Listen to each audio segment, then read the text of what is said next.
गढ़वा जिले में कई ऐसे परिवार भी हैं जिनका कोई सहारा नहीं है, कोई सामर्थ्य उनके पास नहीं है, घर में कोई कमाऊ सदस्य नहीं है जिससे घर का गुजारा हो सके। ऐसे हालात में जब उस घर में कोई बीमार पड़ता होगा तो उसका इलाज कैसे हो पाता होगा, यह निश्चित रूप से सोचनीय विषय है। हम जहां हैं अभी, आप हमारे उसी खाट पर एक महिला सोई हुई हैं, बीमार थी, रोग से पीड़ित थी, लेकिन आलम वही था, कोई सामर्थ्य नहीं है इलाज करा पाने का। 2022 में बीमार होती हैं। यह रीता देवी हैं, जो गढ़वा जिला मुख्यालय से कुछ ही दूरी पर अवस्थित एक गांव है मसूरिया कला, वहीं की 9 बेटी की मां। आप समझ सकते हैं, इससे आगे शायद मुझे बोलने की कोई जरूरत नहीं है। एक तरफ घर परिवार के पूरे सबका पालन पोषण करना, सबके पेट भरने की चिंता, घर की स्थिति कितनी दयनीय हो सकती है आप समझ सकते हैं। 2022 में बीमार होती हैं, इलाज गढ़वा स्तर पर इलाज होता है, कई जगह ठीक नहीं हो पाता है। अंततः जाकर के जांच में यह स्पष्ट होता है कि ऑपरेशन करानी पड़ेगी। अब जब ऑपरेशन के बाद सामने आता है तब निश्चित रूप से सदमे में आ जाती हैं कि आखिर मैं इतने खर्च करके ऑपरेशन इतना बड़ा कैसे करा पाऊंगी। आम व्यक्ति के परिवार में कोई बीमार होता है, निश्चित रूप से वह सोचने में लग जाता है दवा का खर्च कैसे हो पाएगा, ऑपरेशन कैसे हो पाएगा। लेकिन एक शख्स से इनकी मुलाकात होती है, विकास माली, कन्या विवाह विकास सोसाइटी के सचिव। अभी हाल ही में तो दिसंबर का महीना में आप देखे हैं कि उनके द्वारा गढ़वा जिला मुख्यालय में एक गरीब असहाय कन्या की शादी कराई गई सामूहिक रूप से, उनसे इनकी मुलाकात होती है। और जब हालात इनकी देखते हैं तो एक लाइन में सीधे रूप में कहते हैं कि मैं आपका इलाज कराऊंगा। हम विकास जी से भी बात करेंगे, उससे पहले हम रीता जी से बात करेंगे। कब आप बीमार हुई थी 2022 में, कहाँ कहाँ आप इलाज कराएं, डॉक्टर क्या कहा था उस समय? सुमिता जी के पास कराए हैं, वो कहे कि चल जाएगा बीमारी, दवाई खाइए। ज्वाला प्रसाद के पास कराए, वो चल जाएंगे, बीमारी चल जाएगा। नहीं कराने पाए, 2023 तक हम दवाई खूब खाएं। 2024 के बाद हमारा फिर हो गया बीमारी, फिर हम गए डॉक्टर के पास, वहीं ज्वाला प्रसाद के पास। बोल रहे हैं कि अब ऑपरेशन कराना पड़ेगा आपको।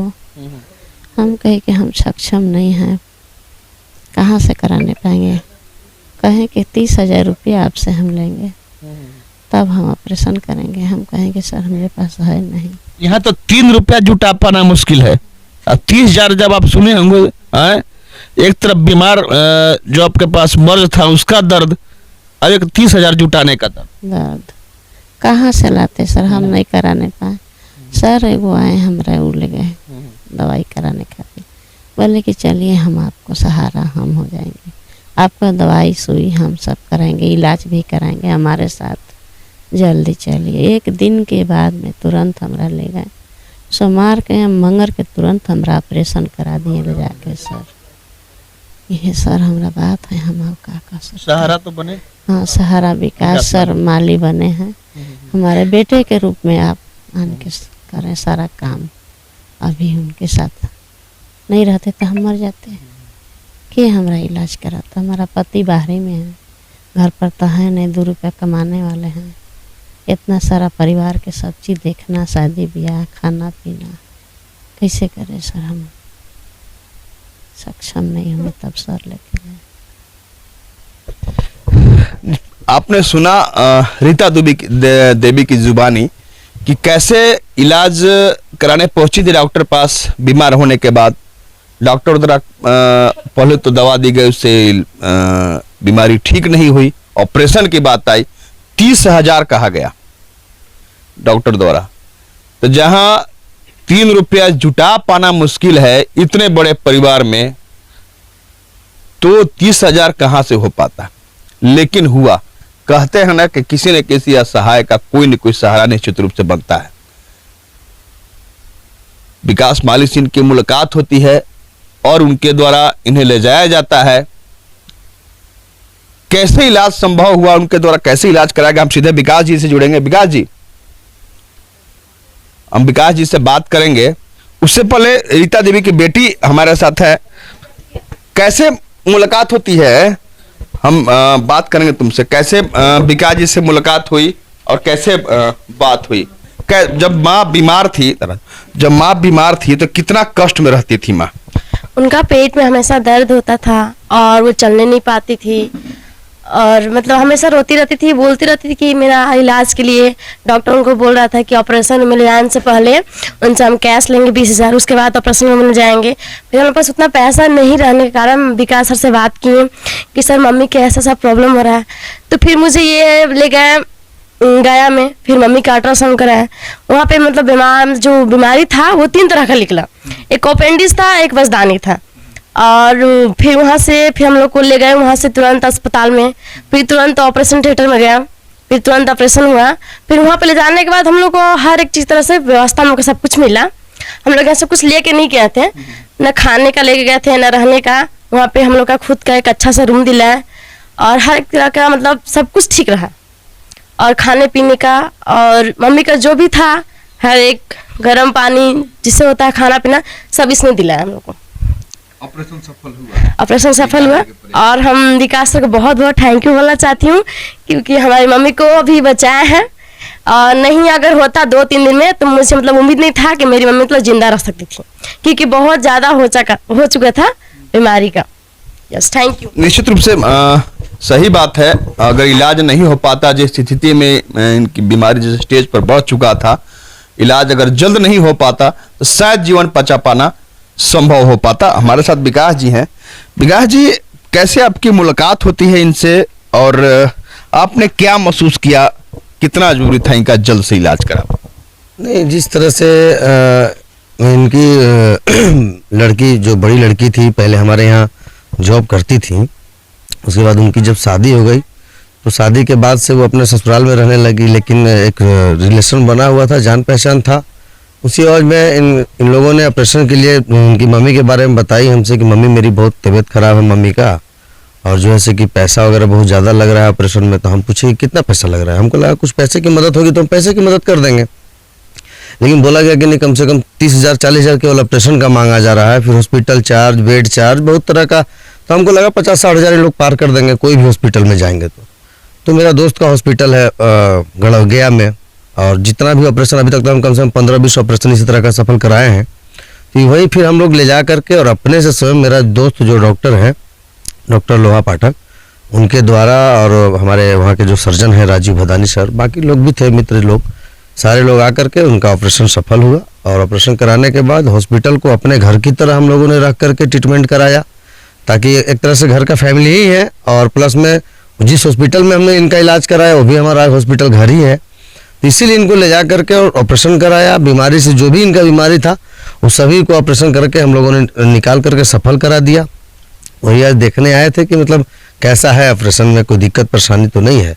वही देख कर क्या लगा, सबसे बड़ी बात क्या है कि इनकी 9 बेटियाँ हैं, और दूसरी बात है कि घर में कोई कमाने वाले भी गार्जियन नहीं है। तो इसको देख करके भी थोड़ा सा आश्चर्य की बात है। अब सरकार के द्वारा भी बहुत सारी योजनाएं चलाए जा रहे हैं, बहुत तरह की सुविधाएं दिए जा रहे हैं, लेकिन लोग सभी सुविधा से वंचित हैं अभी। तो हमारी प्रयास से हो सकता है इन लोगों को सरकार के द्वारा हो या हमारे द्वारा हो या समाज सेवियों के द्वारा हो, कुछ ना कुछ इनको मदद करने की आवश्यकता है। और जहाँ तक हम अग्रसर हैं, देखिए अब आगे कहाँ तक होता है। विकास जी, आप सामूहिक विवाह का आयोजन कराते हैं, ऐसे जो असहाय हैं, अगर आपकी मुलाकात हो जाती है तो आप उनका इलाज कराते हैं। आपने इस स्कूल की शुरुआत की है जहां पर बच्चे पढ़ते हैं, निःशुल्क उपलब्ध कराई जाती है सब चीजें, उनको पाठ्य सामग्री से लेकर सब कुछ। एक सुकून महसूस जरूर होता होगा जब ऐसा काम करते हैं। बहुत बहुत। हम 3 चीज हमने ठान लिया है, शिक्षा, स्वास्थ्य और शादी। सबसे बड़ा समस्या यही 3 चीज में है लोगों को।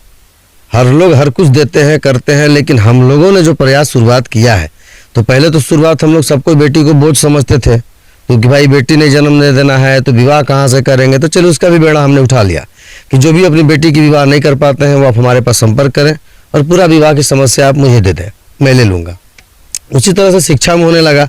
अभी बहुत सारा आंगनबाड़ी को मैंने देख रहा हूँ केवल खिचड़ी चल रहा है, लेकिन वही आंगनबाड़ी में जो बच्चियाँ पढ़ रहे हैं वही सेम बच्चियाँ और बच्चे हमारे स्कूल में भी पढ़ रहे हैं जो निःशुल्क है। आरंभिक सोशल वेलफेयर फाउंडेशन के नाम से मेरा स्कूल है, जो आरंभिक प्ले स्कूल के नाम से चलाया जा रहा है। उसमें निःशुल्क हमारा शिक्षा सुविधा दिया जाता है। सिर्फ हमारे यहाँ जो रजिस्टर्ड बच्ची हो गई उनको सारा चीज़ हम लोग निःशुल्क देते हैं। अब इस तरह की बीमारियां देखते हुए, डॉक्टर का हालत देखते हुए, बड़े बड़े ऑपरेशन का चार्ज सुनते हुए, हमारे जो टीम है डॉक्टर का गया का, उस टीम के सारे सदस्यों के द्वारा बोला गया है कि यह हॉस्पिटल भी हम लोग बहुत जल्द गढ़वा में देने जा रहे हैं और भी बड़ा हॉस्पिटल निःशुल्क देंगे। इस तरह की समस्याएं जो है, देखिए ऑपरेशन में कोई खर्च नहीं होता है। सबसे बड़ी बात है इनका ऑपरेशन हुआ है तो इनके ऑपरेशन में कोई खर्च नहीं हुआ हमारा। जो डॉक्टर आते हैं उनका फी होता है, तो फी उनके ऊपर है, आप 5 रुपये दीजिए या 50,000 दीजिए, वो डॉक्टर के ऊपर पड़ता है कि वो कितना लेने वाले हैं। तो बाकी दवा में भी जान ही रहे हैं कि कम से कम 50% 40% हर चीज़ में है। लेकिन हुआ क्या होता है कि आज के डेट में बच्चे कोई भी पेशेंट गया बस जांच लगाइए, अल्ट्रासाउंड कराइए, मैंने बेवफालतुआ का भी चीज लोग करते हैं। लेकिन हम लोग इसी को देखते हुए हॉस्पिटल बहुत जल्द गढ़वा में भी देंगे और एक से एक सिटी स्कैन से लेकर अल्ट्रासाउंड से लेकर हर चीज हॉस्पिटल में होगी और ऑपरेशन भी उनको निःशुल्क किया जाएगा। बहुत बहुत धन्यवाद विकास जी। जितनी भी सराहना की जाए कम होगी आपके लिए, आपने जो काम किया है। और दूसरी बात, जब हम लोग पहुंचे थे मसूरिया कला रीता जी घर, तो जब बात होने लगी तो रीता जी ने कसक भरे शब्दों में कहा कि मेरी 9 बेटियां हैं, लेकिन ये बेटियां बेटों से कम नहीं हैं। आज 10 तारीख है, 2 दिन पहले ही महिला दिवस संपन्न हुआ है। कई महिलाओं को सम्मानित भी किया गया, जिला स्तर पर नहीं बल्कि राज्य नहीं देश स्तर पर, विश्व स्तर पर सम्मानित की गई महिलाएं जो हर क्षेत्र में बेहतर कर रही हैं।